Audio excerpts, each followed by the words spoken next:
especially since it's LA. Oh my goodness.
Cool. That was great.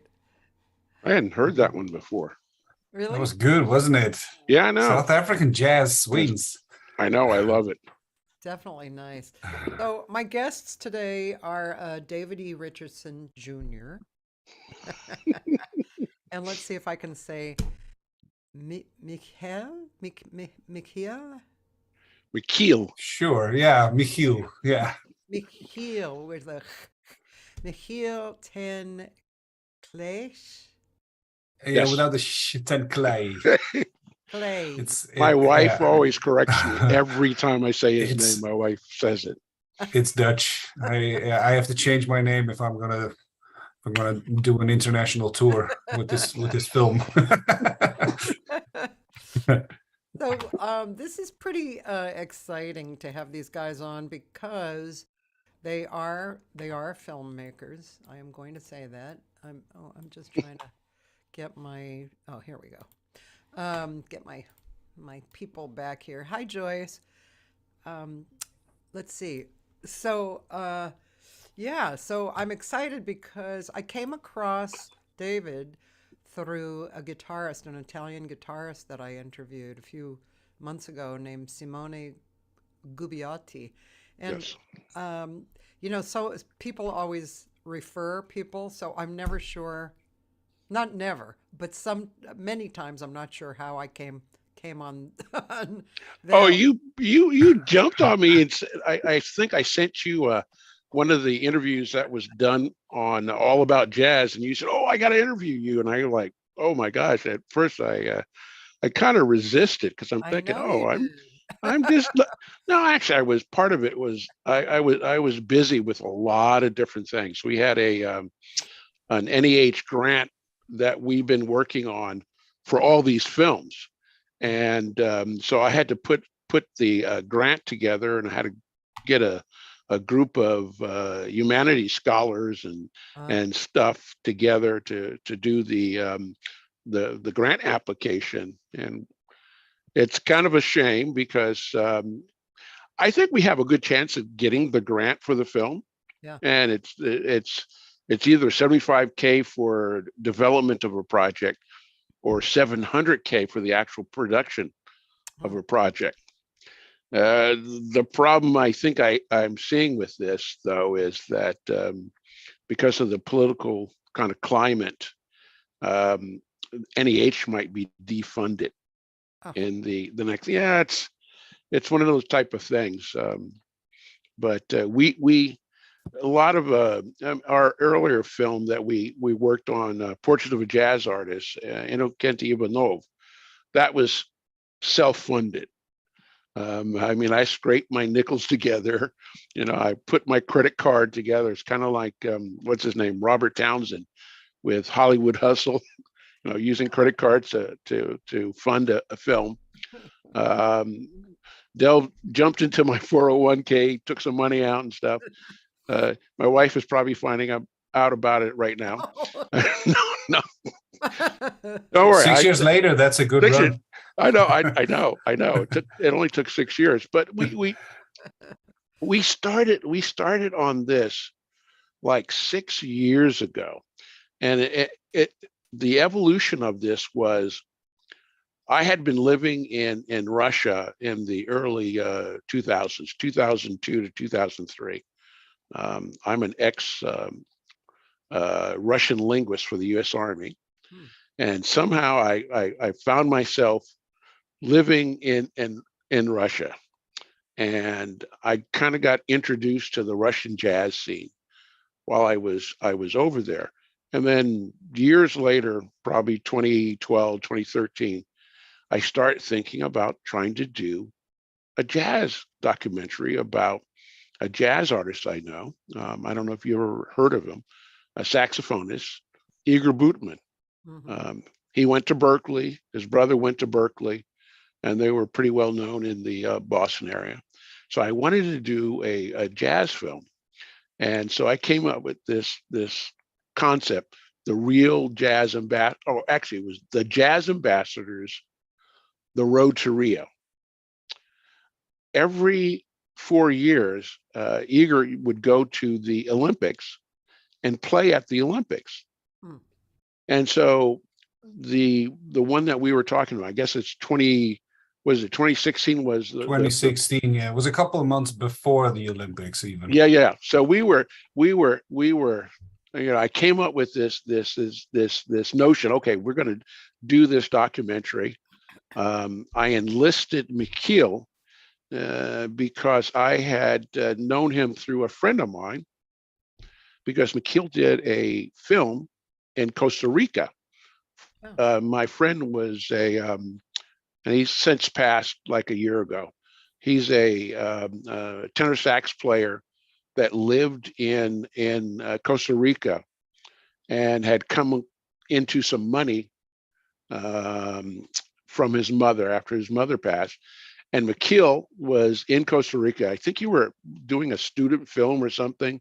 Yeah, I was doing an internship in Costa Rica, and I met this musician. He was on stage. We were there just going to the jazz cafe after a day in school, and he was performing with all these ticos, and you had all these Costa Rican musicians standing on the bandstand, and he was always a little bit on the outside of the band. And at the end of the show, we just went up to him and we asked him that we're here in Costa Rica. Who are you? We're here in Costa Rica. We're looking for a subject to do a little documentary on, and then well, he basically went, is there any money in there? And I was like, sorry, we're 4 students and we don't have any money for this documentary, but we can follow you and film everything that you do.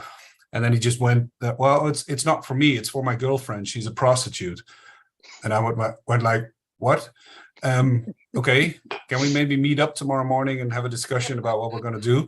And then basically we discovered his story, that he came from Brighton and he moved to Costa Rica to sort of develop his love for Latin jazz music. He wrote a really cool piece called Fantasia Cubana, I remember.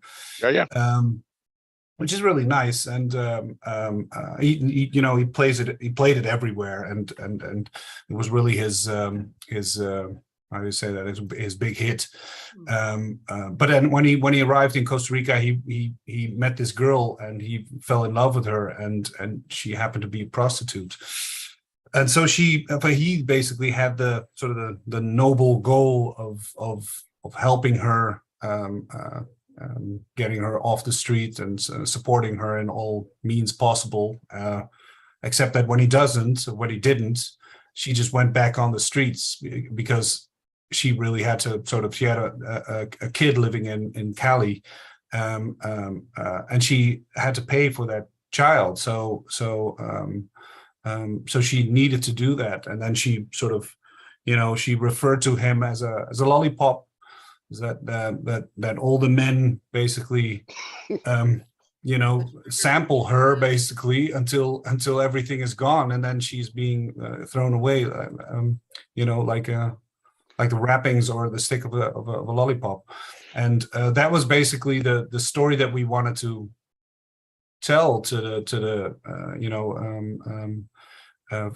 that's the story that we wanted to make, and we got both of them in front of the camera, and we made a really nice story about it, and that's where it all started. And I think David saw that documentary that we made, and I think 8 years later or so, well, it all started, well, for me, it started off when Robin introduced me to his song Fantasia Cubana, and I loved it. It's a beautiful piece. I love how he developed it.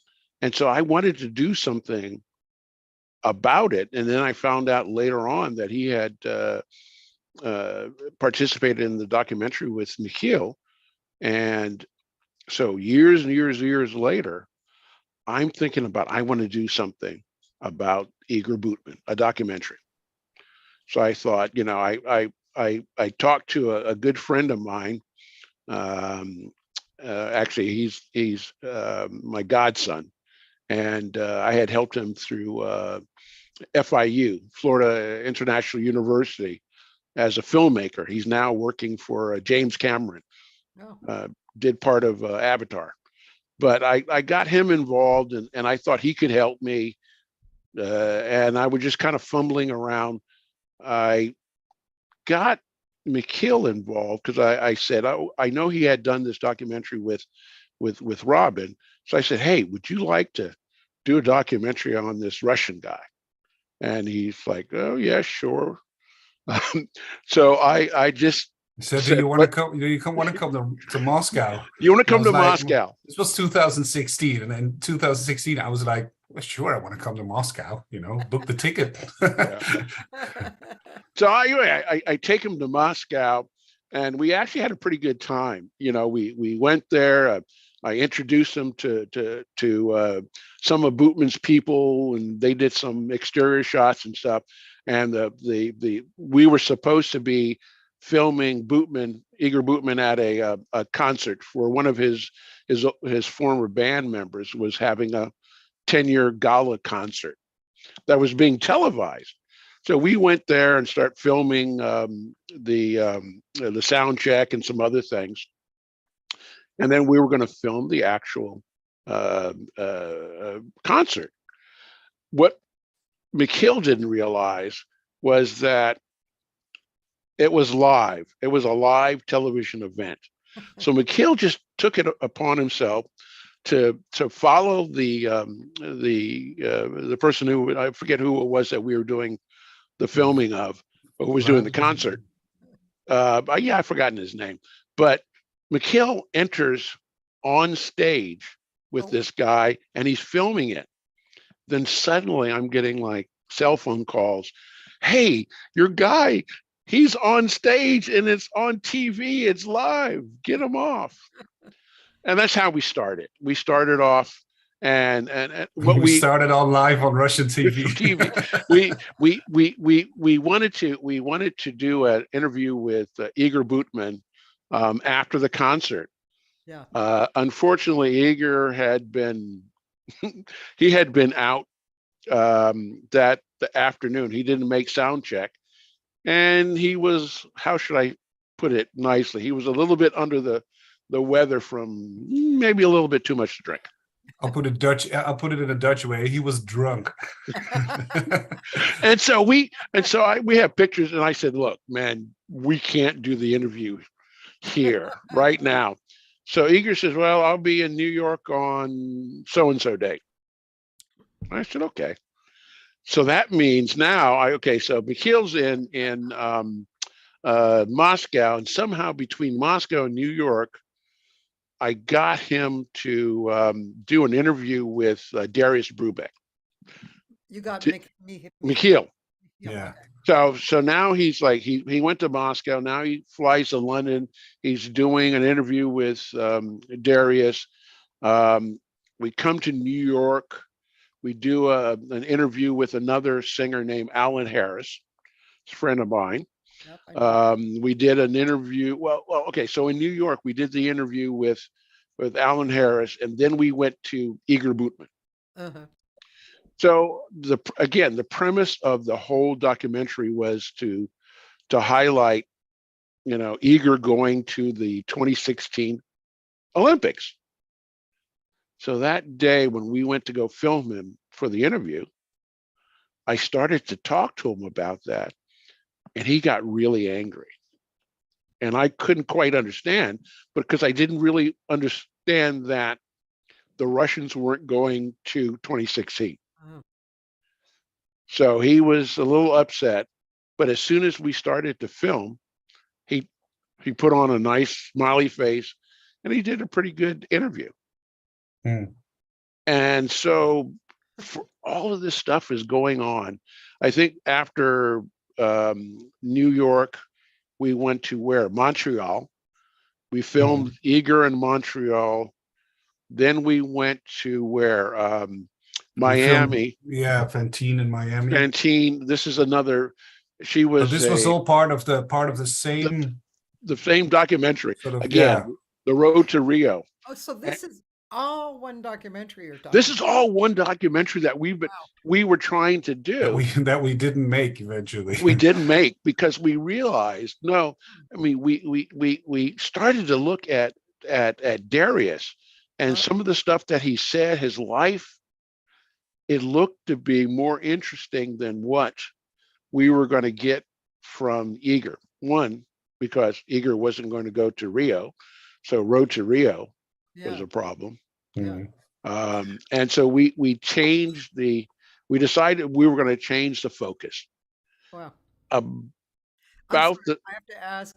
So from when you started yeah, with this to this point, how long was it? This was all the same year. This was this all from, so this was all in 2016. 2016. Yeah. And that was also the moment when we realized that Igor Budman wasn't going to Rio. So we had to change the narrative. And we thought that because I was in Moscow and I was listening to all that jazz in Club Essay and Igor Budman Club even. Yeah. And I started to wonder that how did jazz, during the Cold War, how did jazz come to Russia? I can imagine this being the devil's music for Russia, and It was. and then It I was. talked to David, and I later on I talked to Darius about the whole Jazz Ambassadors program, the State Department Jazz Ambassadors program, and with Dave Brubeck being the first jazz musician that was going behind the Iron Curtain, I thought that that's a cool story to tell. The whole Penny von Eschen book, the whole story of that time. That's an interesting story to tell. So we thought, all right, we'll revise the narrative. We're going to make a documentary about that, and so we were, writing all that stuff down, and then at a certain point, Darius called up, or Cathy, his wife, called up and said, Michiel, we've been asked to do an interview about Dave Brubeck's time in Poland during the Jazz Ambassadors tour by the BBC. The BBC, together with PBS, is making a documentary about everything about the Jazz Ambassadors. And this was 2 years in, 2 years in, when we were thinking that, all right, let's do this. This is a cool story. And then, all right, yeah, we as independent filmmakers can never sort of gather the same budget as the BBC and PBS have. So we were, we had to revise our story. But then there was this moment that I was really struggling. I was thinking, where does this story need to go? Do we need to abandon ship? Do we need to, take our losses and move on and do something completely different? But then I remembered what Darius said, and that he had spent his a great deal of his adulthood he spent in South Africa during the 80s, during the apartheid, and that he started a school there. I remembered that, and then I thought that this might be an interesting story to see if there is something in there. And I realized that because we were sort of constantly focusing on Dave Brubeck's story, I was seeing this link between what his father had done during the Cold War, and that what Darius has been doing during the apartheid in South Africa. I thought there's a link between father and son. So that was basically a sort of a premise that we started to sort of, write out, see what is there. And I met up with the Brubecks again, and they thought it's a good idea to follow them, which started in the filming really started in 2018 of the current documentary that we're working on. So that one's called Playing the Changes, Tracking Darius Brubeck. And what we did is we followed Darius to Poland, where he did in 2018 he did a 60-year anniversary tour of his father's tour that took place in 1958. And he did the same. I believe he did roughly the same. He did roughly the same cities and such. We wanted to make sure that it followed the tour. We got involved with we had talked to someone earlier about hey, let's do kind of a filming of this of a recreation of the 1958 tour. And Darius actually was on that 1958 tour. He was 10 years old, and he went with his father and his mother into Poland. And it was very interesting. And so we had pitched that to a group. We got the U.S. Embassy in Poland involved. Got a little money from it. Actually, we didn't get the money. There was another group that was involved that actually got the money, that actually did the touring. But I got Michiel and his film crew to Poland, and they followed Darius and the Darius Brubeck quartet as they went from city to city to city to city, just as Dave Brubeck had done in 1958. And so that's how it started to come together. That seemed like a better narrative of what we wanted to do. Yeah. And as Michiel said, plus the fact that, you know, we had changed it to doing the Jazz Ambassadors film that somebody else was doing. So we had to throw that out. It just didn't make sense to try to do another film of the same name. And because that film was made, even calling it the Real Jazz Ambassadors, which was going to be now the Brubeck tour in Poland and South Africa, also didn't make sense. And so we changed, once again, the name to Playing the Changes. And Michiel and his guys did a pretty good job of, you know, following Darius and Cathy and the quartet through Poland and South Africa. And England.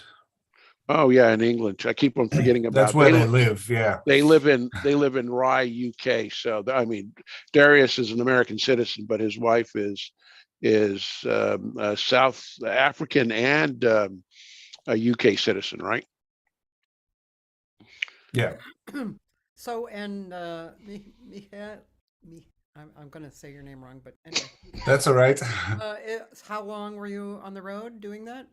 So Poland was 2 weeks, following them on foot, going to all the same places that his father went. And then a year later, roughly a year later, I believe. Yeah. Oh no, about 6 months later. No, it's 6 months later, because we went to South Africa because there was another anniversary tour that they were going on. This time it was the anniversary tour of the Center for Jazz and Popular Music. So we went 3 weeks with them to South Africa, where we sort of met all these people that they know, not only musicians, but also political activists, writers, club owners, all people that were, you know, together with the Brubecks, working on you know, getting something done in South Africa during the apartheid. And they did a really, really good job at it. So they went there in 1983 and started that education, the jazz education. And after a year of 4 or 5, they had enough, you know, students there which they had to sort of gather from all the townships, because they, you know, jazz musicians in South Africa never had any formal education, or, you know, not a lot of them at least. So they had to go to townships and gather all those musicians, saying that, you know, come play jazz with us, and we'll give you a diploma at the end of the run. And if you can't pay the fee, you know, Darius would go out and perform, and with that money they would pay the fee of all the students. Plus, it was integrated. I mean, that was a no-no back then. Yeah. And because of his name, Brubeck, and the celebrity of his father and stuff, it was hard for the South African government to do something against them. Yeah. So that he was able to get by and bring students in and have shows that were integrated, both in audience and in the band members, and kind of going back, I had met Darius. My parents are from Wilton, Connecticut. Uh-huh. So the same year he got married, I got married in Wilton, and my parents knew the Brubecks and stuff. Darius, gosh, 2006, because I wanted him to do a jazz festival in Costa Rica. I was living in Costa Rica from 2005 to 2009. I had an IT company there, and I wanted to do a jazz festival. And I had approached um, uh, Darius about doing the festival, and I thought, oh, wouldn't it be a great thing for you to come and do this? And I was saying, I recall how your father, you know, opened up the Monterey Jazz Festival, because they weren't going to have it. And it wasn't but Dave Brubeck going to Monterey, talking to the Monterey City Council, that convinced them, you know, because they did not want to have an integrated audience, integrated band members. And Dave Brubeck was at the forefront of doing that type of things. He wouldn't go to gigs if they wouldn't allow Eugene Wright, his bass player, Yeah. to play. So we started. I mean, all this stuff was coming together. You know, I had been talking to Darius, talking to Michiel, and stuff. But here I am again. I was a soldier. I was an IT guy for whatever years, and then I'm trying to do jazz concerts, jazz documentaries, not having any clue, but just having the love of the music, and you know, even bringing in Michiel. Um, Michiel, I'm always amazed about his knowledge of Americana. He knows so much stuff about American life and stuff, but he wasn't a jazz guy. I mean, I grew up, you know, with the love of jazz, listening to jazz. My mother was in the early '50s a jazz a vocalist, pianist, and so I had the love of that music, and I grew up with it. But Michiel, he had to.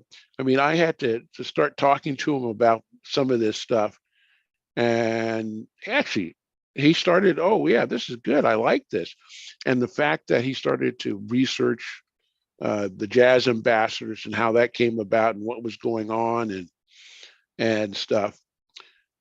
One of the things I wish we had highlighted, did more on, and I was talking to Darius this weekend.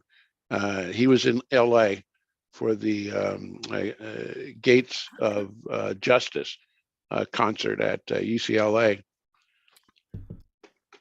There is a piece that they do. It's a new piece that they included in this called Freedom Writers. I don't know if you remember the Freedom Writers from the early '60s. Yeah. Darius did that. His parents in the '60s. I don't know how old he was back then. He's got to be his mid-teens Yeah. or early 20s or something. Oh, actually mid-teens. Mid-teen. They sent him down to help register Black folks Oh, to vote. wow. And every time I talk to him, I talk to him about that. He's like, he doesn't want to really talk about it. But for me, all the work that his father did in highlighting racial equality and racial justice, and the fact that his kids were they were a part of that. I mean, they used to have, you know, Black artists, jazz artists, you know, coming to their home in Wilton, Connecticut, and probably in California. And so that was one thing I kind of regret that we didn't kind of highlight in the film, but the part that Michiel highlighted in doing South Africa, that maybe was a better take of what was going on that we should have highlighted.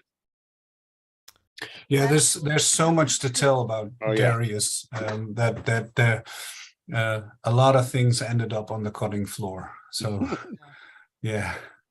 Not saying that this wasn't an important chapter in his life, but it's you sort of, you look for the structure in the documentary, which chapters are progress the story well enough. What is the focus point of the documentary? And I also remember that he didn't, as you say, that he doesn't really talk about that a lot. During the interview, I think it was, otherwise it would have been sort of at least in the first edit, Yeah. But yeah. I have a question, and I'm not really sure how to pose it, or what, like what it's not totally formulated in my mind, but I'm curious to know. I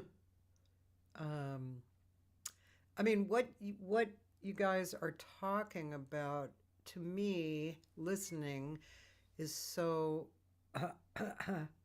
momentous as far as making an effect that I believe jazz is capable of making on a humanitarian kind of a, and I'm just wondering if this, I mean, obviously you think, for instance, Darius, his information and his story and who he is worthwhile to share. Is there a kind of a earlier goal or a broader goal that is bringing jazz to people for reasons that are, I don't know, ethical and well you're right about that. I mean, we look at what was going on in Poland. Now, it was the State Department that kind of pushed this whole thing, but what was going on in Poland was in the early 50s, they weren't allowed. I mean, jazz was not something that the Soviets were allowing their satellite states to be engaged in. Yeah. And so the Polish jazz scene in the early 50s, before Stalin died, was underground. And so when Brubeck came in 58, that was quite a thing. I mean, I think it affected the way people thought, and we thought that jazz could be equated to democracy, to freedom and stuff. So people started looking at that, and it affected that. Same thing when Darius went to South Africa. I mean, that's the way. I mean, the fact that he was able to get all these folks together and integrate them, that was a thing. So we were kind of looking at that. We had looked at some of the real, or the jazz ambassadors, the one that the PBS BBC film, and they talked about the Jazz Ambassadors program and how it came about. I'm forgetting the congressman, the black congressman from New York. Powell. Oh yeah. Powell. I can't. I'm blanking on his name. Colin Powell. No, not Colin Powell was the general. I'll think of his name.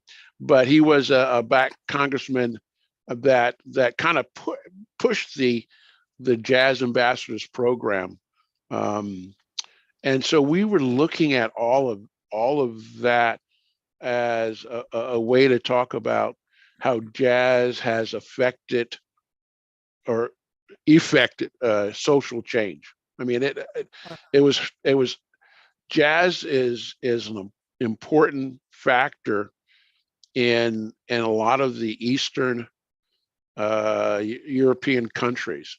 And it's one of the reasons I went to both Russia and been to Poland, been to Ukraine, have a lot of friends that are jazz artists, and I see, if you go to Russia, for example, we just did one of the films that I was involved in was called Jazz 100.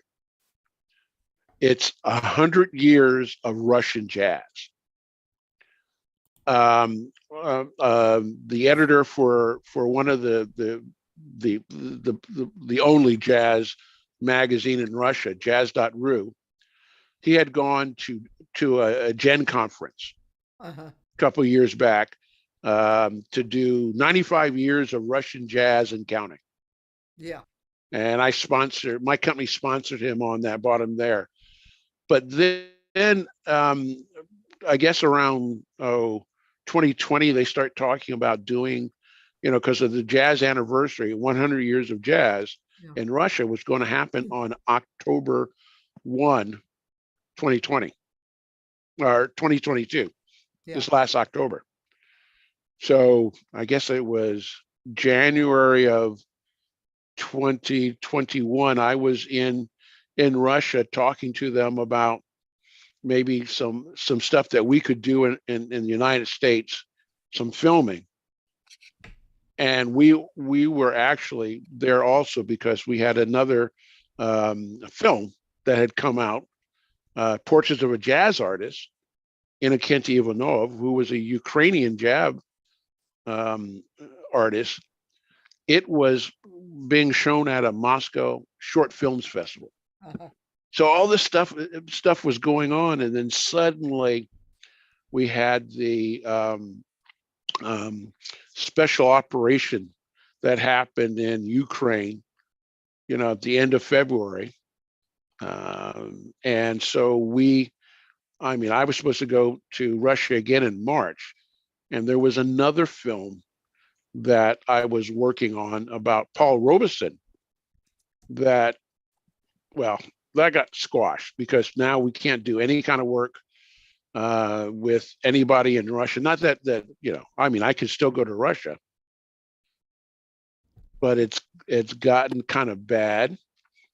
But the funny thing is, they showed this film, 100 Years of Jazz in Russia, and they're showing all the vocalists and whatever. It's all American jazz. It's stuff from America. So I just saw today they're signing a bill into law where you cannot use a foreign word in official documents. Yes. So if you're jazz, is that a foreign word? I mean, are they? No, you think it's funny, but I just wonder. I mean, they're moving toward that type of thing.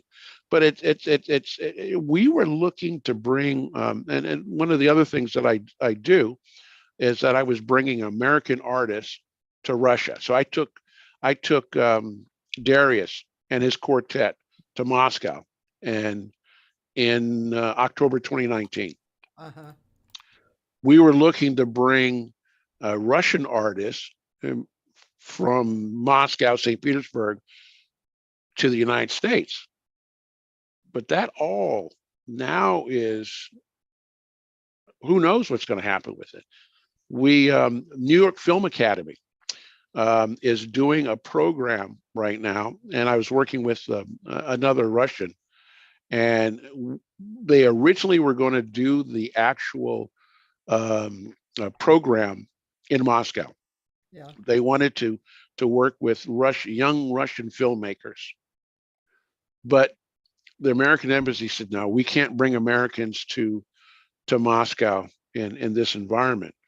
So what they decided to do was to flip the whole program and bring the filmmakers, the Russian filmmakers, to America. They're going to come here, and they're going to be in LA, for example. And at the New York Film Academy, LA campus, I guess. Uh-huh. The problem has been all these poor kids are now being marked, and they're really wondering, should we come to America? Because, you know, they're looking at them and saying, wait, are you going to America for, you know, film activities, or are you being trained by the CIA? And it's, well, we again, these are the type of things that we started to see, you know, when we originally did the film with Excuse me Innokenty. for a second. You know, it's pretty interesting that your background is what it is, a soldier and an interpreter. And and then now you're talking about this because somebody else might not even take that into consideration so greatly, right?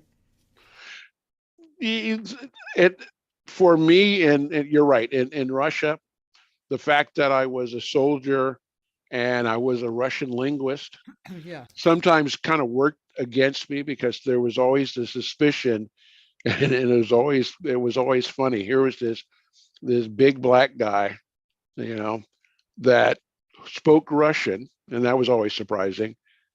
And perhaps he was a spy. Um, and there was always that worry and or joking, but it fueled. I mean, it. I have to say that everything that I'm doing now was fueled by the fact that I had an obsession about Russia.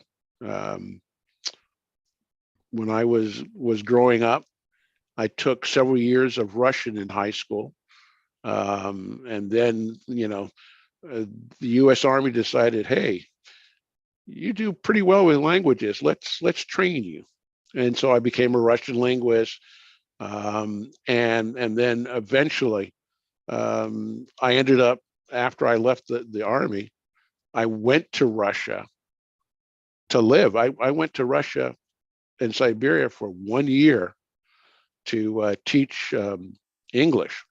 Siberia. Yeah, in Siberia. Yeah. I know. I, Not I, the place that a lot of people want to go to, right? yeah, but it was a lot more interesting than you think. I mean, um, the thing that I learned was that these kids really were into jazz, not just jazz, classical music and other things, but The but history. but jazz and hip hop.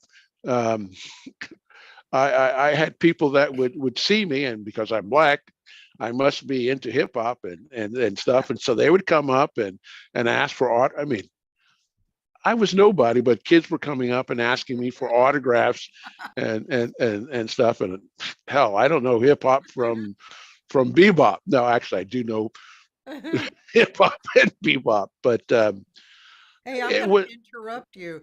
Um, I have a good question from my friend Taylor, but also I'd like to maybe look at some little clip, another clip of music or documentary or something that okay. nobody will take down. But what would you suggest, you guys? Oh, you're asking for a clip. The only thing I had, well, I mean, it doesn't have to be exactly what you made, or it could be something more of Darius, or I don't know, whatever. Do you, Well, how long can it be?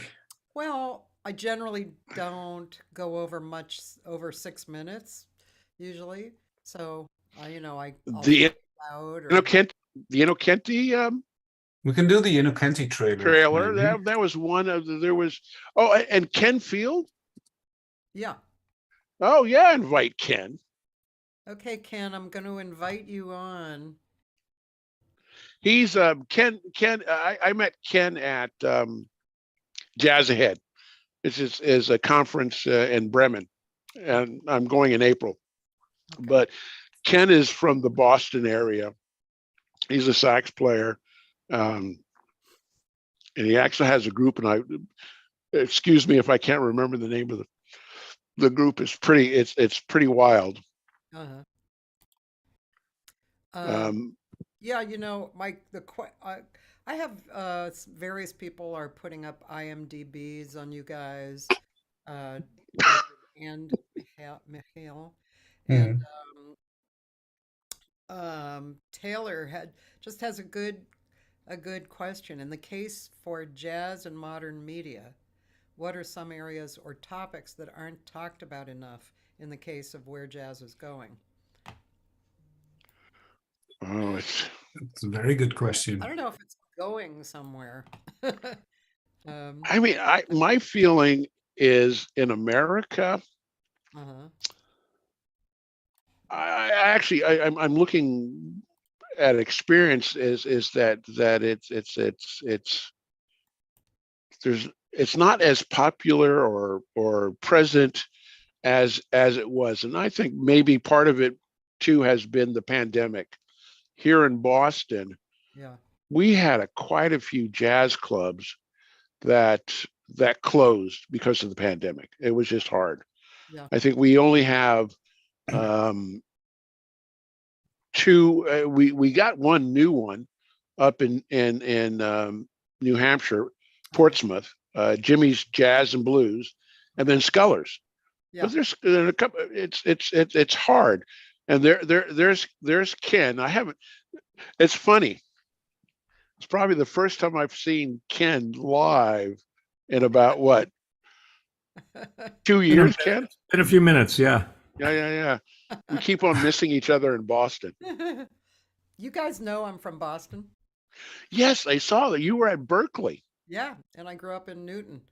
And Yeah, in fact, in June I was just back there, and I did a few gigs, did a gig in New York and in Delaware at the I forget the name. It's a famous, it's like one of the oldest clubs in. Yeah, I know what you're. I think I know what you when you're talking about. I can't think of it. Yeah, Did you ever hear of the Mad Monkfish? I don't think so. Okay, that's a relatively new club. It's only been around for like 4 years, at least for a jazz venue. Yeah. But they're starting up every Sunday now uh, a vocal jam session, Oh, which I think is. I mean, as much as I love jazz, anytime they put something new up and keep it going, that's cool. And Ken can talk about it. Ken, what's the organization you're doing? Yeah, Jazz Boston? yeah. I'm involved with Jazz Boston. I've been leading it for a few years now, jazzboston.org. And we're having jam sessions up the street at Zuzu Oh, every, I think, twice a month right now, on Sundays as well. But good to see you, David, and hear yes. you. You also. I thought you. What are you back in Boston? Because you were in Australia Yeah, for a bit. I mean, I I was follow you on Facebook. yeah, I keep looking behind me, and there you are. No, I was in Australia for the month of January. We had a great opportunity, which I've had for many years, to lead a large ensemble. We had 80 people oh, doing a second line kind of ensemble at two music festivals in Australia. So wow. Yeah. That I'm back. sounds I'm back. And you were talking about the congressman. I think you were talking about Adam Clayton Adam Powell. Clayton Powell. Thank you. Adam Thank Clayton you. Powell, yeah. Adam Clayton Powell. I could not remember. And he's saying Colin Powell. Colin I Powell. am It's like, Dutch. It's, how no, many you're. congressmen do you know from Holland? There you go. All I know is Touche. Black Pete. He's a. No, I shouldn't say Oh, that. yeah. That's a joke. That's a joke. That's a terrible one. But hey, Ken, are you going to Jazz Ahead this year? Yeah, I'm not going to be able to. Things have gotten crazy. I'm so busy here Yeah. at Jazz Boston with my band, with gigs, and I've got a commission to do some music for dance, and it's just crazy. So I can't make it, but I really enjoyed the opportunity to be there when I was there and meet you and a bunch of other And folks. we had a good time. I Nice. remember that. We had a great time. Yeah, yeah. I don't know if you've heard of Jazz Ahead, right, Kathy? not Jazz Connect, right? It's not the one in New York. Jazz, No, jazz. Yeah, jazz. Or actually, there's Jazz Connect, Jazz Congress, Yeah, jazz. APAP, Right. and of course, Jen. No, Jazz Ahead is a yearly event that happens in Bremen, Germany, and where they bring people together, and they usually try to each year they focus on a particular country. So we were there. 2018 was Poland, I think. 2017. Who was 2017? I forget. I forget. And you get people, from the jazz media that go there. You get artists that go there. We were one of the reasons why we were interested earlier on with Jazz Ahead is because Quest TV Oh yeah. is there. So I know one of the co-founders, Reza, and so I've met up with him and talked his ear off about trying to host our content on Quest. And so I mean that sort of thing happens at Jazz Ahead, and they feature, as I said, they feature a country each year. The two times I was there, or actually the one time really, 2018, I was there with the Russian delegate. I was the only American in the Russian delegate. So you have this little sign that says "Real Jazz Ambassadors," and they used to have a secret vodka party during the. How secret is it? Well, come on, we know. Not a secret anymore. No. That's what they said. But then we introduced the American element. So it was a vodka, for Russia, and Jack Daniels for America. There you go. I think the year that we were there was Jasmila Horn was there. Is that, am I remembering? Yeah, it might have been 2017. That was the year that 2017 was the year that we met. And I don't know who was the headliner. So Jazz Ahead, when is it? Yeah, there was some. It's usually the end April. of the end of April. This one is going to be the 26th, 27th. And usually the way I like going is I fly from Boston to Istanbul, spend a day in Istanbul because there's a really neat jazz club there, Nardis. And so I go to the jazz, I spend one day overnight in Istanbul, go to the jazz club, meet jazz artists, that I know, and then fly into Bremen. And there's a 3-day conference. And then I think I leave on Sunday. And the same thing is the stopover is Istanbul going back. So I spend one night back in Istanbul again and go back to Boston from there. It's always Fun, man. Sounds great. Oh yeah. One thing about that time frame is International Jazz Day is April 30th. Yeah. Yeah. April is Jazz Month, and actually on April 30th this year, we lost in Boston an amazing person and jazz host Eric Jackson. And GBH is going to host a major concert in his honor on April 30th that Jazz Boston is helping to put together. So it's going to be a nice way to remember and pay tribute to Eric Jackson. Yeah, that's very nice. When I was there, I'm friends with the vocalist Meredith D'Ambrosio, and she had a gig in Cambridge that was, it was just like a club. It wasn't really a club, I think. I think it was just kind of a bar and restaurant. The Mad Monkfish. Oh, was that it? She does the Mad Monkfish. I know Meredith through her husband, Eddie. Yeah. Oh. I didn't know for years. I never knew that they were married, and I used to communicate with Eddie through an email address called Little Jazzbird. Right, that was her. Not knowing that it was Meredith's email address. Yeah, I know Meredith as well. Yeah. Oh yeah. Yeah, Wow. cool. that was a nice gig. So that was that place. I see. Okay. I Oh get yeah, there's a couple. I mean, there's the Mad Monkfish. I think right down the road there's a little lily pad. I guess there was, what's the other one? The Beat Hotel or something. I think that's the name of it. Yeah, They've changed so many. cut back a We little bit. There's a we lot- filmed in one as well. I remember in 2016 or so Hmm. in Boston. That might have been Scullers No, it Ken, wasn't Scholars. are you from maybe West Regatta Point? Bar Regatta Bar. Yeah, which is Regatta gone. Bar. has Ken, not where yet are you reopened. from? Yeah. Where are you from? Who are you asking? Ken. Where am I from? Well, I grew up in New Jersey, in Red Bank, where Count Basie was, and also near where Bruce Springsteen did his work. So those are my two main. No, not Claim to really. fame. Near the House of a Thousand Guitars. No, Actually, he I don't- probably meant the Stone Pony. Yeah, the Stone Pony. Stone Pony. Yeah, I But, remember that.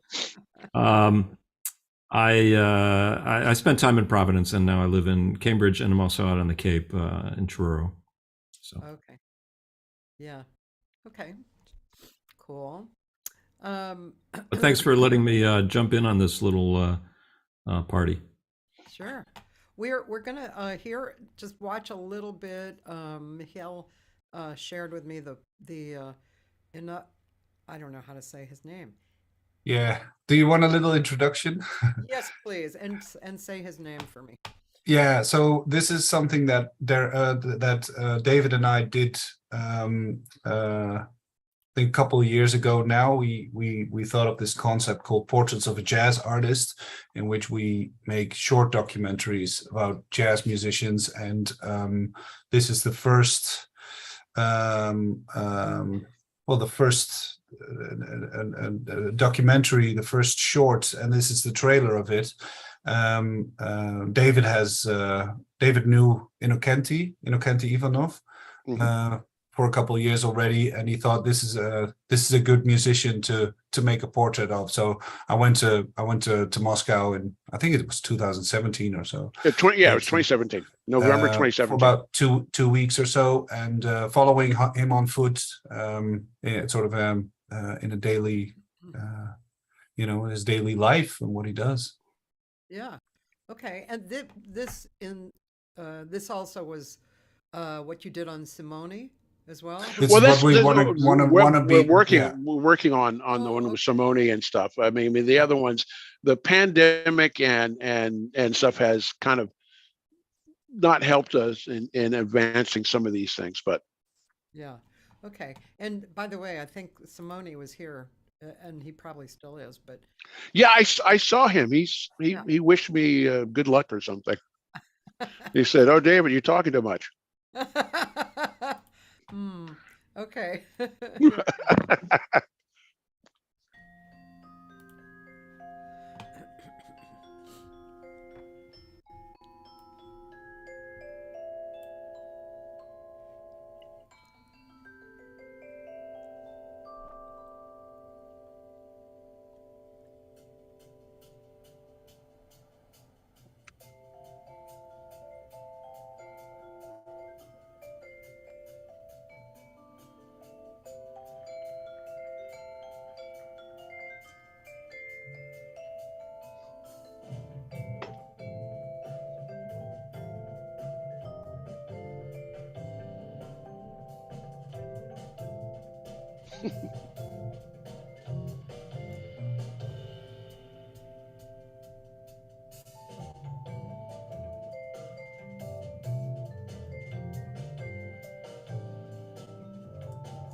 Oh, that was brief.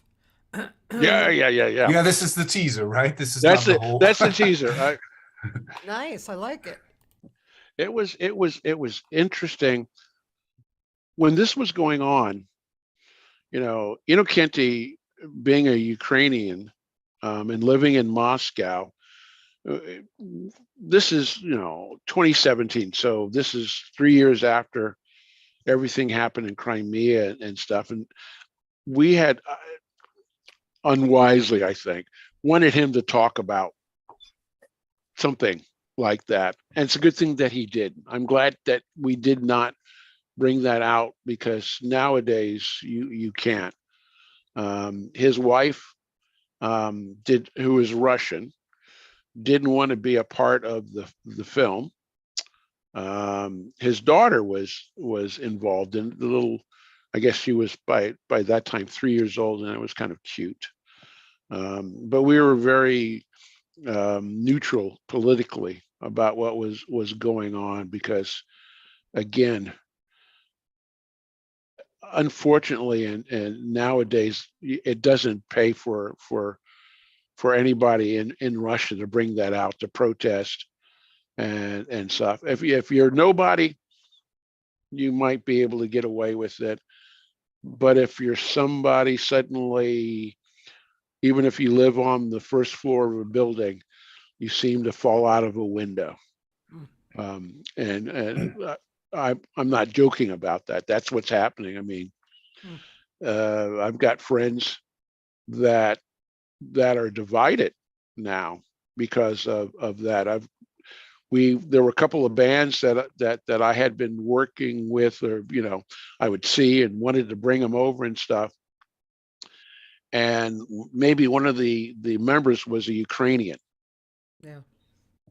That person has left the band. I've seen so many people that were part of a group or something, or did ran a jazz club, for example, but they felt that they needed to get out of Russia. So we were one of the second portraits of a jazz artist that we wanted to do. We've been working on is Yoko Miwa. Yoko is a jazz pianist. I love her work. She does a lot of her own music, right? And it's great. I love that. I love piano music. Sorry, Ken. I don't mean to. I know you're a saxophonist, but the piano for me is my instrument. But we were going to do Yoko, and what we had planned on was, because Innokenty was in Moscow, we wanted to kind of link our first Portraits of a Jazz Artist with our second one, Portraits of a Jazz Artist, Yoko Miwa.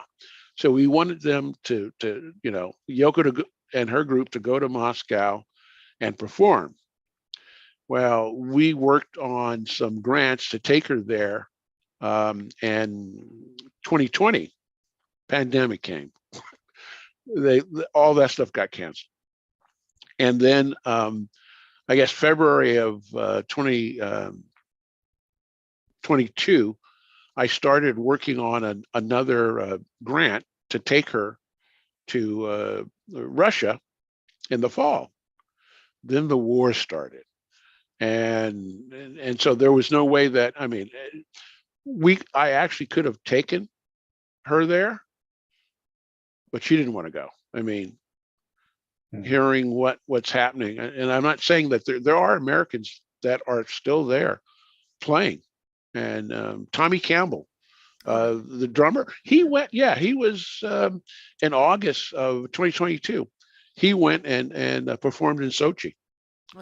I don't know how wise that was, because it kind of paints you with something, but whatever. We couldn't do that, so we're looking.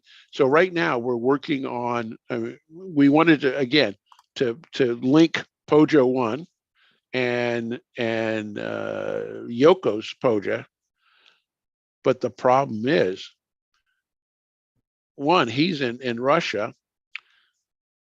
We can't get her to Russia, and there are very few places that we might be able to bring him out. So we're working on some other ones. Simone's, we're working on, again, all of our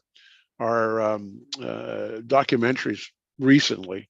I've been doing film grants. I've been going out to the U.S. government and applying for a grant to do this or do that. Better than trying to use my money that's limited. And we wanted to do Simone's in September. So our plan right now is to bring him to the United States to do a couple of concerts and do the filming while he's here. There's another artist that I'm working to do work on, Benito Gonzalez. I don't know if you've heard him. He's a jazz pianist.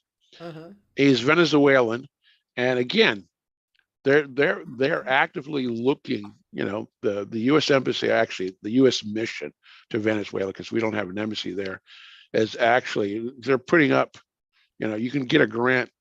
I think it's $60K just to bring. Yeah, that's not something that needs that, but $60K to bring him and perform in Venezuela.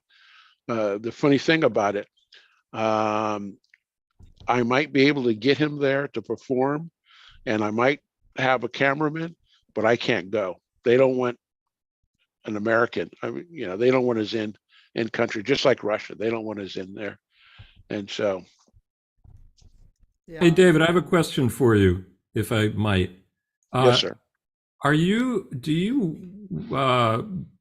guarded in terms of what you say about the situation in Russia and Ukraine, or in Russia, since you travel there? Is that something you concern yourself with? You know, in the beginning, I was, because I always thought, like, you know, in a couple of months, you know, I'm going to go back. So 2022, I started to be very careful about what I said and such.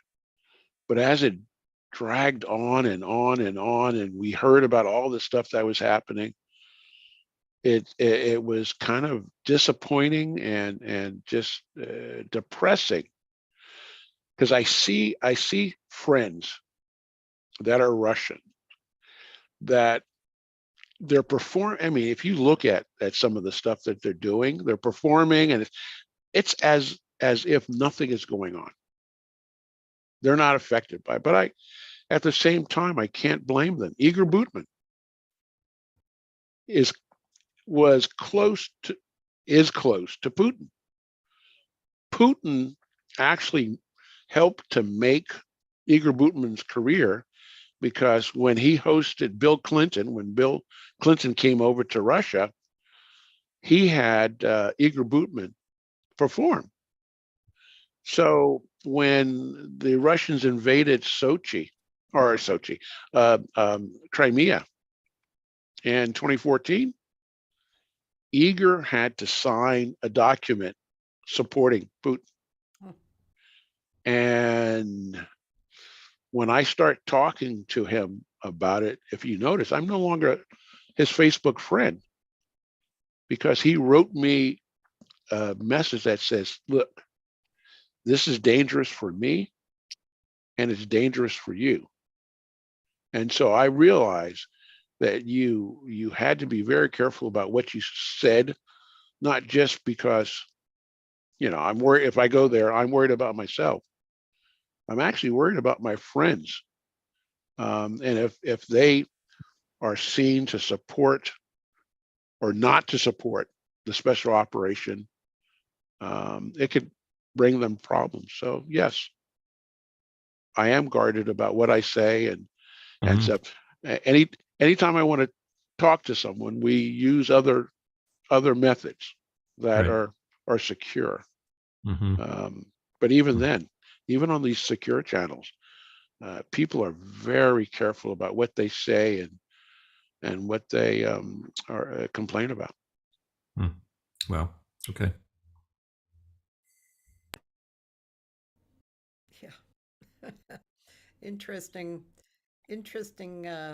area you got involved in, you guys, to you know, stir up the jazz and what the meaning behind jazz is and how it affects people. And yeah, it's I mean, my wife is Russian. interesting. Oh, My daughter and I think I sent you. I don't know if you looked at. I sent you a clip when she was in when Darius performed in 2019. My daughter performed in front of an audience of 1,000 people, I didn't see that. and she is actually, maybe I didn't send you the. No, I did. I sent it to you earlier. Oh, okay. But I'll look for it. I've my family is my wife's family is Russian, and mother-in-law and stuff like that, and so it's been kind of difficult because we actually have family that are both in Russia and in Ukraine. Hmm. And so it's sometimes difficult to talk with family members about what's right, what's wrong, what the United States is doing and stuff. And again, my only interest all this time has been jazz. When I go there, I go to all the jazz clubs. I mean, everyone knows me at all the clubs. I listen to some of these young artists. I had been involved, for example, with Berkeley. There is a jazz school in Rostov, and I introduced them to the jazz school in Rostov. I mean, they have the jazz school is for kids from as early as 6 years old till early teens or late teens. Uh-huh. Yeah, so they go there, and matter of fact, I thought there was another film that I had sent you as well. Maybe I didn't send you that one, but shows a jazz group. But I've got the feeling that jazz is more appreciated in Russia than it is now in the United States. We were just when we were in LA. I don't know if the NAACP Image Awards were occurring, and one of my friends, M.A. Allen, she was up for Best Jazz Vocalist album. Uh-huh. And she didn't get it. Actually, she was this new vocalist, Samara Joy. Yeah. Samara Joy. Uh-huh. She actually, I don't even know who the winner was, but I've not noticed. If you look, I mean, there may be programs on hip hop. There may even be programs on classical, or maybe even country, like what is it? Austin Night. I think it's called Austin Nights or whatever. When was the last city? Yeah, that's right. When was the last time you saw a jazz program?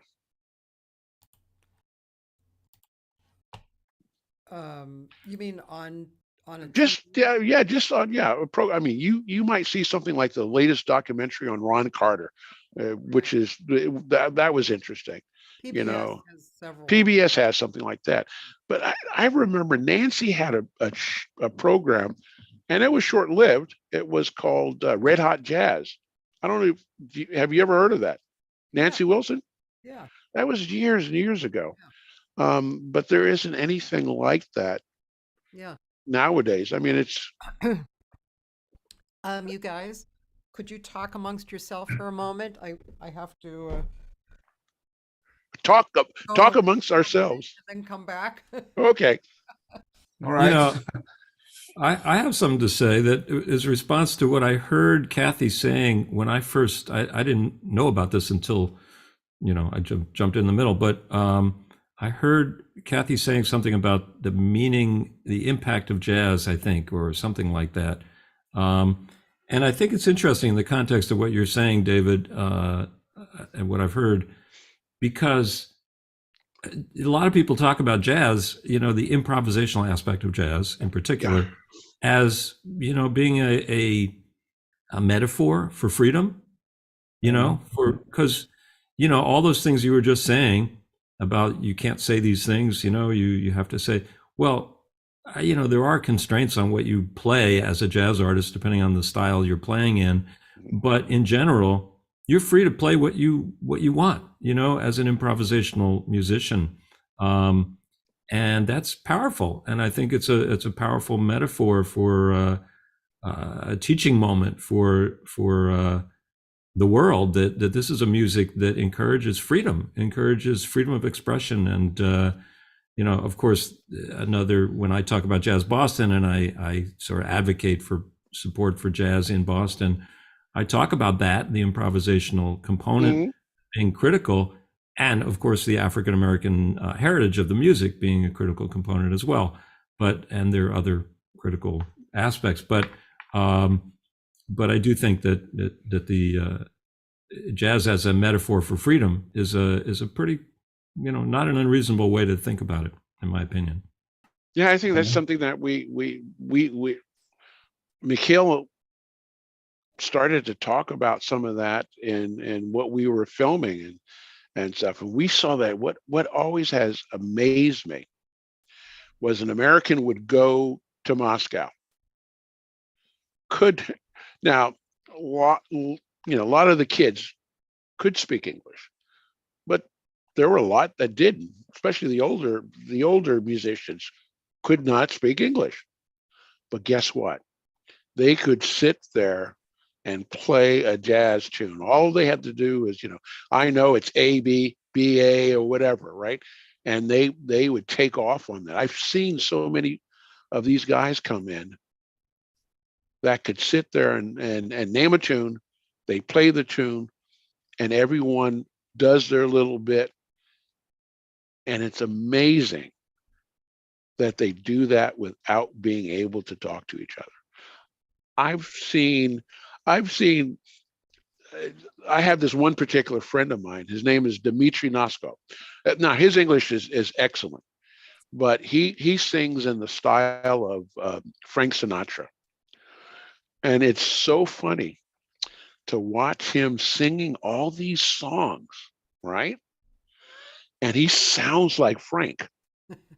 He sounds like Frank. And then suddenly at the end of the song, he starts talking in Russian.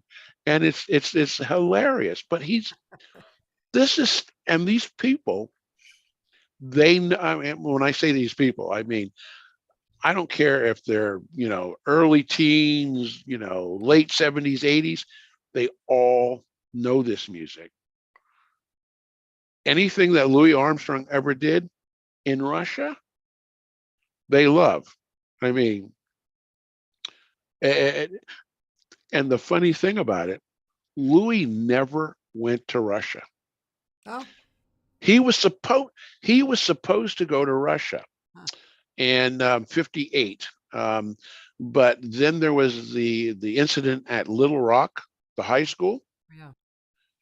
And he told Eisenhower, I'm not unless you do something about this situation, I'm not going to go to Russia. And he refused to go to Russia.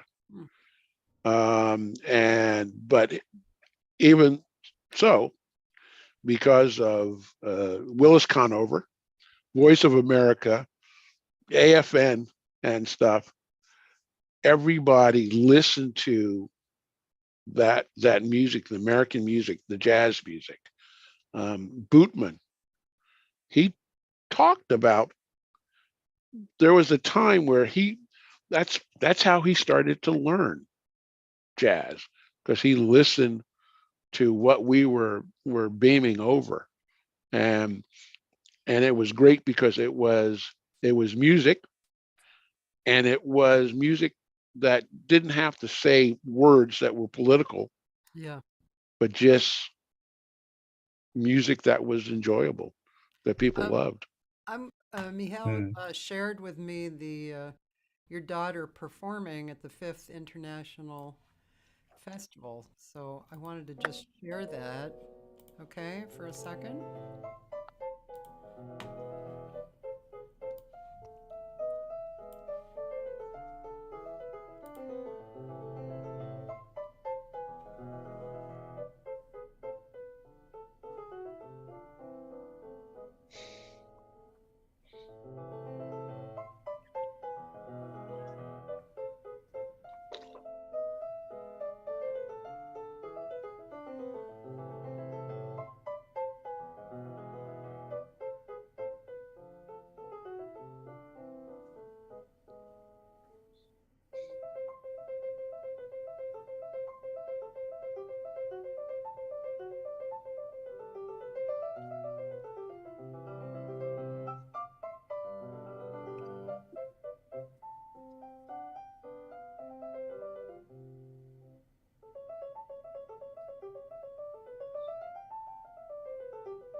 Cynthia. Nice choice for a Brubeck festival. Oh yeah, well actually it was third string, so it's a synthesis of classical and jazz, and it was so funny. I was so worried for her, because there were 1,000 people there, and I was like, okay, is she going to be all right? Is she going to go out and see the audience and freeze? And she went out like a champ, and she did this. And so I was one of the MCs for this program. So I came out earlier and I spoke in Russian, and we were introducing all the different acts that were going to be there. And when Cynthia played, I came out and I started to cry. Oh, Even now I'm thinking about it. I feel like I want, because I was like so proud, and at the same time I'm thinking about my mother, who was Cynthia Richardson too, uh-huh. and that she never saw her granddaughter perform, and so I'm sitting there on stage crying and trying to introduce Darius Brubeck, and it was kind of funny. I mean, as I cried more and more, the audience was clapping. I was like, okay, enough. But Hey, you guys, now can I play the promo for Darius Brubeck documentary? It's 6.5 minutes, I think. I'm going to have to bow out. I've got to run. But before you do that, but that was beautiful, David, and thank you, Ken. really glad I'll to have see you in Boston sometime. That would be Maybe. great. Nice to meet all of you. I'm sorry that I have to run. Nice to meet you. Yeah, take care. Take care. Yeah, you can show it. It's officially unreleased. We are in the last phase of the documentary, so we've finished editing. We're at the moment we are in the licensing phase. So all the footage that we've used that is not owned by us, we need to get the rights of that, and we're working on that. So I don't know if YouTube is going to, stop playing the trailer. No, I don't actually. I don't think what try the trailer didn't have it. Did it have anything in there that was? No, I think that. But I think the music of Innokenty is a bit different than the Brubeck music. No, I meant the Brubeck. But is there anything I couldn't remember in the original trailer, because I haven't seen it in a while. I've seen the actual film. So yeah, there's a lot of music in there from the Brubecks. But if you want, you can try and play it, and people can have a first peek of the and this is made, I must say, this is made especially for sales agents, distributors, you name it, in order to get them attached to the project, because this was made at a moment when we needed budget and have the project move forward. So it is longer than a trailer, but it'll tell the story of our documentary pretty well, I think. Okay. Yeah. Here we go. I'm excited. I haven't seen it yet. I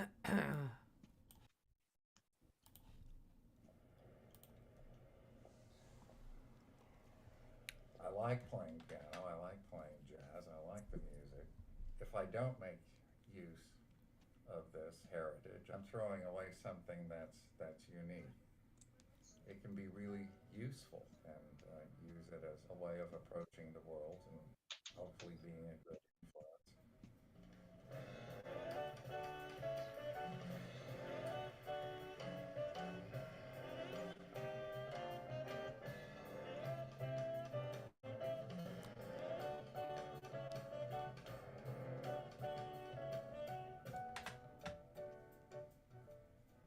The best clue I can give you for the young man at the piano is that he looks exactly like his father, who also happens to be a pretty good pianist in the modern jazz field himself.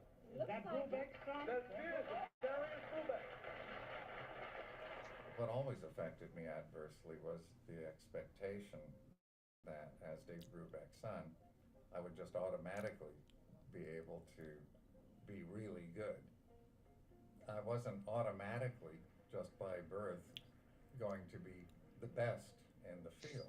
I had to kind of try to be better, even if I knew really I wasn't. What made me unhappy was the fear of being useless, of really not being able to have a role in life that was significant. You know, this is the beginning of Black History Month, and it's refreshing to note that we can celebrate not only our heroes and heroines, but we can celebrate those supporters who may or may not be Black, but who are really doing something very special to bring us to that point of emancipation. You're talking about Dave Brubeck's son right now. Right, right. It's an unlikely hero, if you will. I mean, Darius Brubeck is a nice young pianist and composer who, following in his father's footsteps, is making a name for himself as a musician. But he's also doing some remarkable things in South Africa with some students. South Africa in the 80s was quite a dangerous place. There was a lot of social upheaval, there was a lot of riots, a lot of protesting, etc. And there were numerous states of emergencies that were declared. There was mass shootings. During the apartheid era, the norm was that every population group, as it was called, would have its own music. And that was the environment that was still in place when the Brubecks arrived here. It felt like it was a good time to go and help change things from within the university, at least, if not in the country.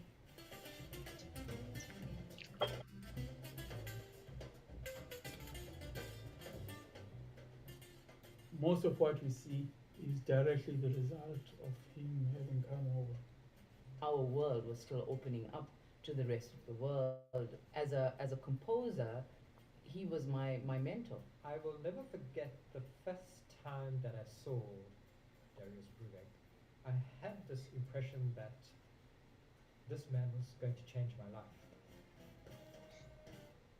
Of course, there was no jazz program, so it all had to start from scratch.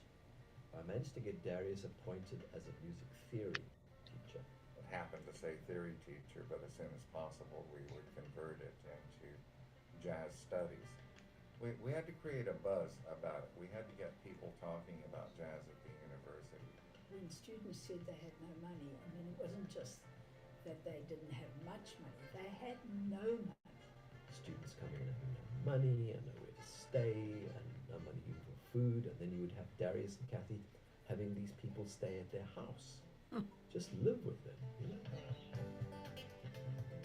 They really promoted music per se by, first of all, forming student bands, sent them overseas, played locally, etc., and got them huge profiles.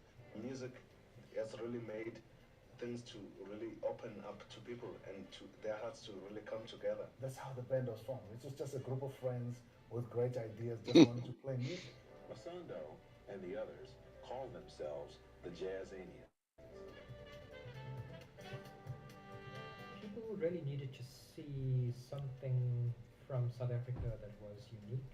They truly were the first multiracial student group to travel outside South Africa. You know, and they definitely were a kind of a picture of what, you know, the best kind of society could be.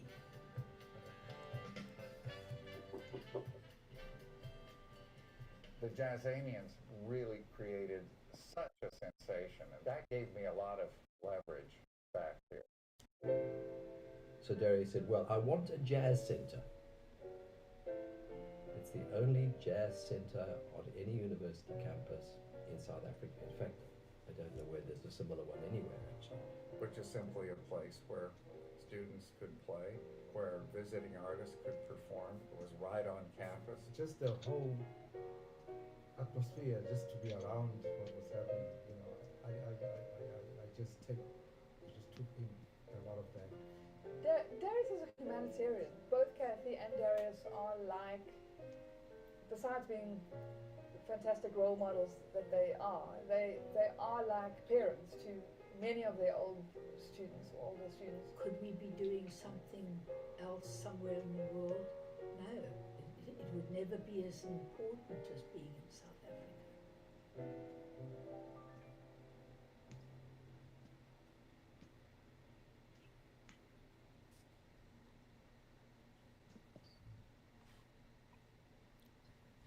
Wow. I didn't think that was even 6 minutes. That was, yeah. Yeah. I wanted to see more. Yeah, well, you have to wait until the film is finished. Well, the film is finished.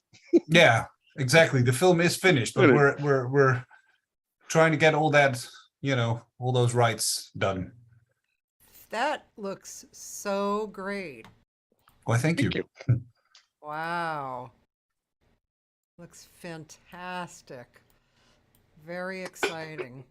Yeah, it's a really cool project to work on, and even after all those years, it's I think the story still matters. I thought you were talking about jazz and freedom just now, and I think that this documentary really sort of shows this.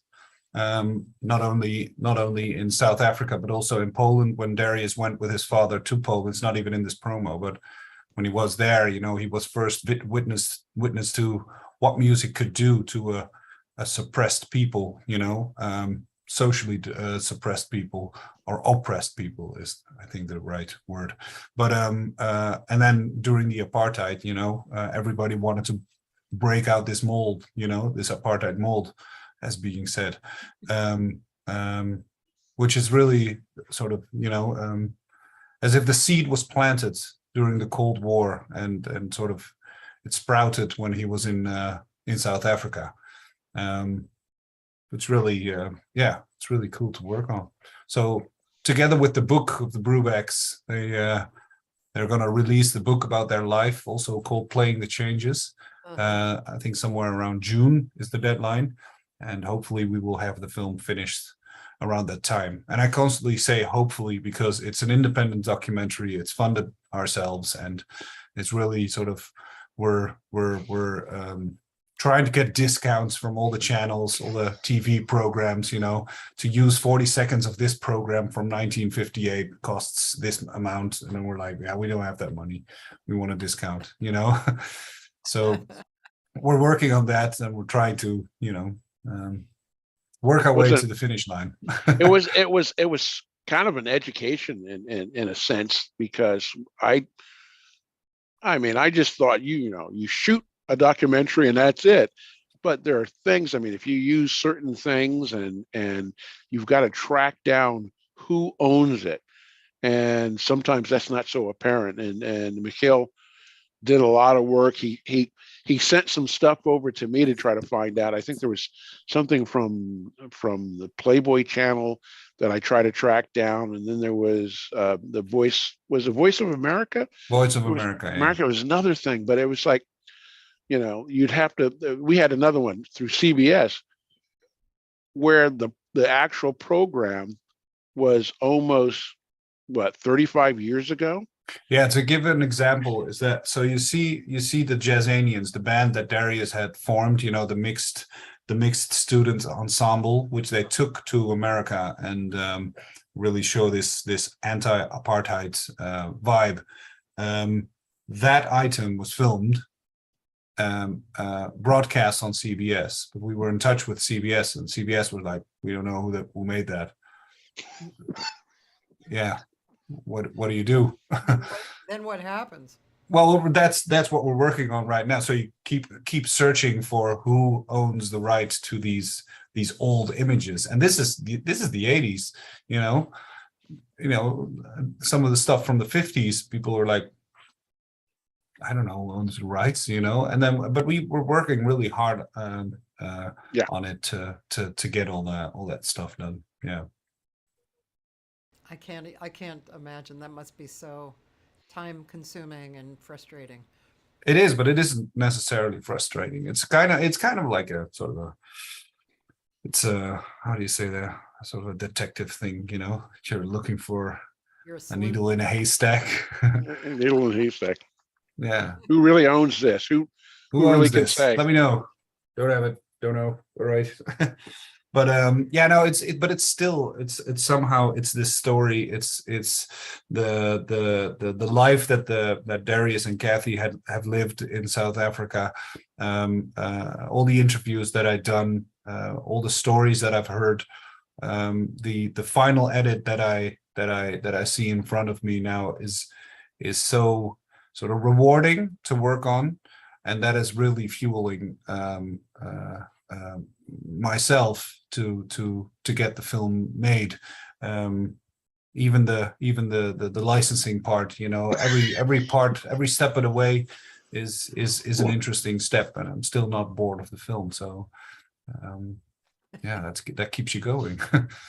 What is it too early to ask what's next, or are you guys thinking of what's next after this? Well, David is still working on the other portraits of a jazz artist projects.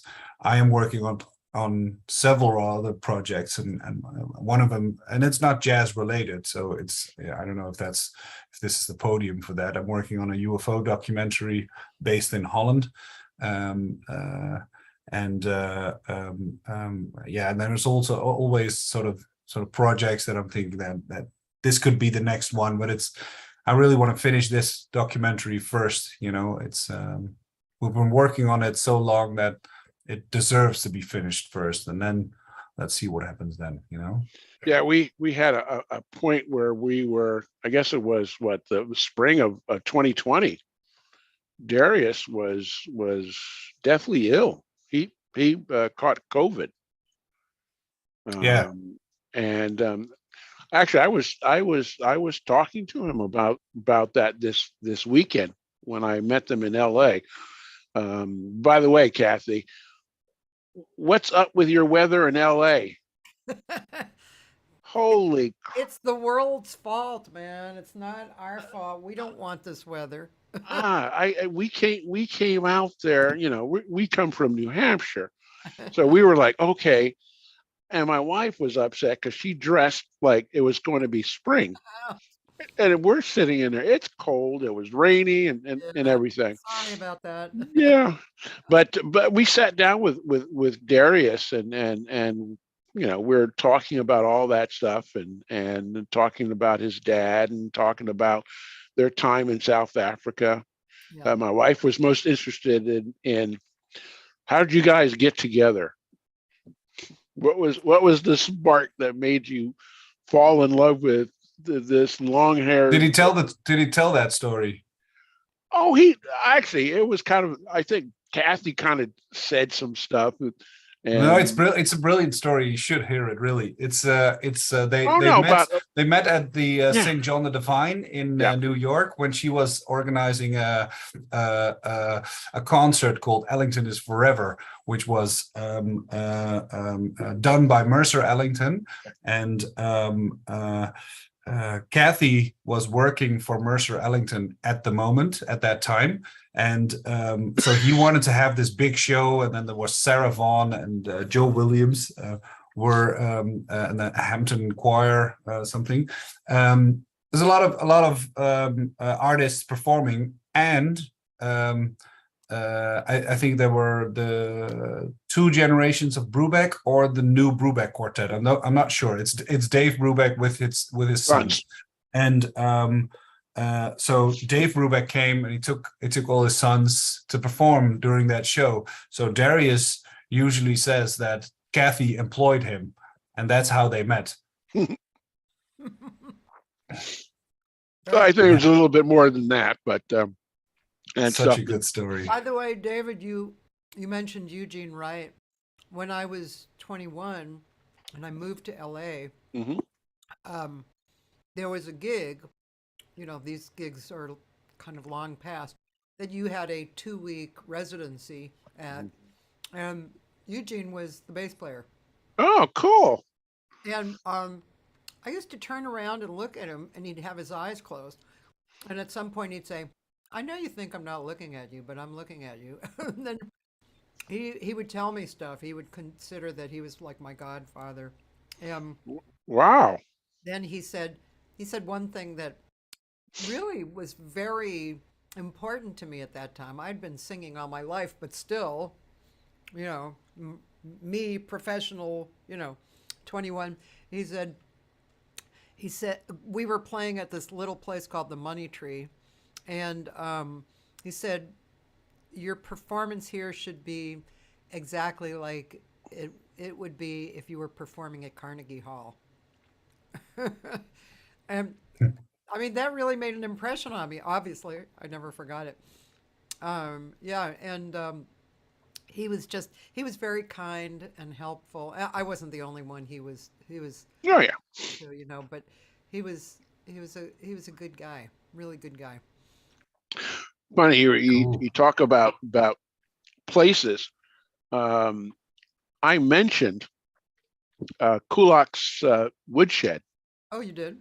Yeah, I'm at the hotel they were staying at, and I forget how I was looking for somebody, and I ran into a couple, and they were, oh, okay. I was in the elevator, and I think I had this on, and I don't know why the woman asked me. Oh, I had Jazz Attic.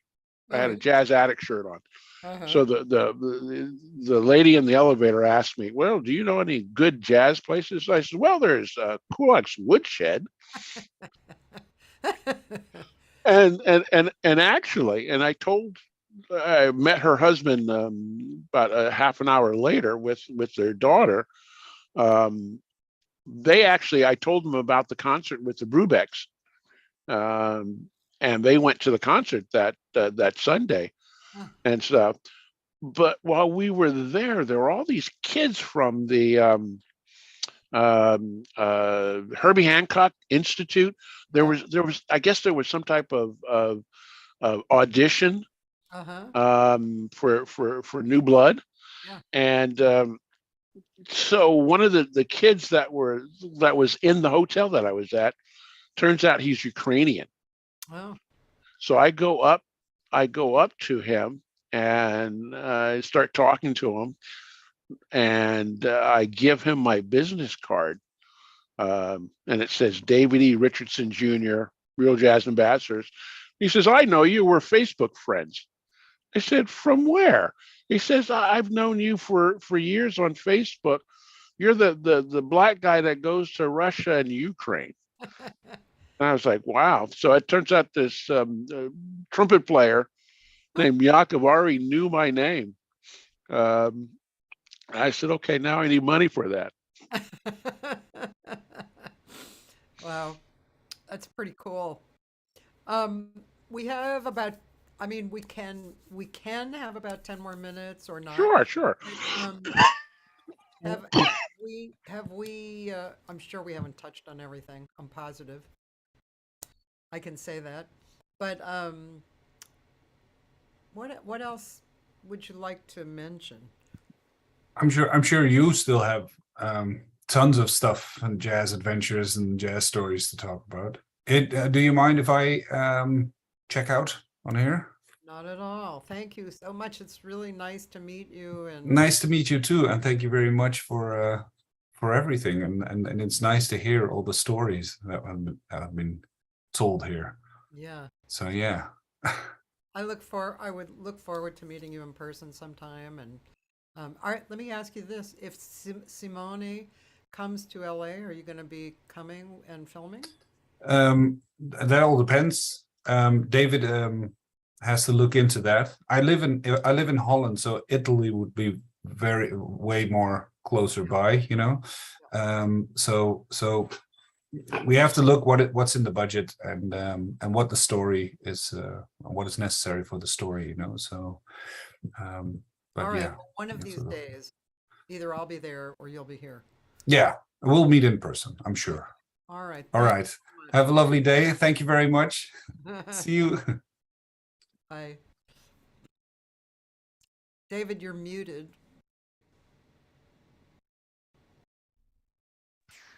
Yeah, maybe that was better for him. No, uh,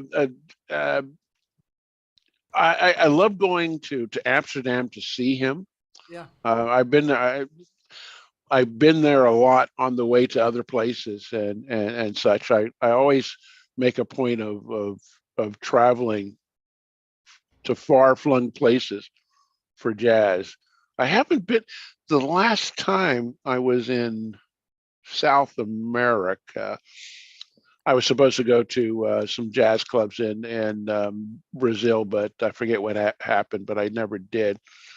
What about Um, Japan? Do you go to Japan?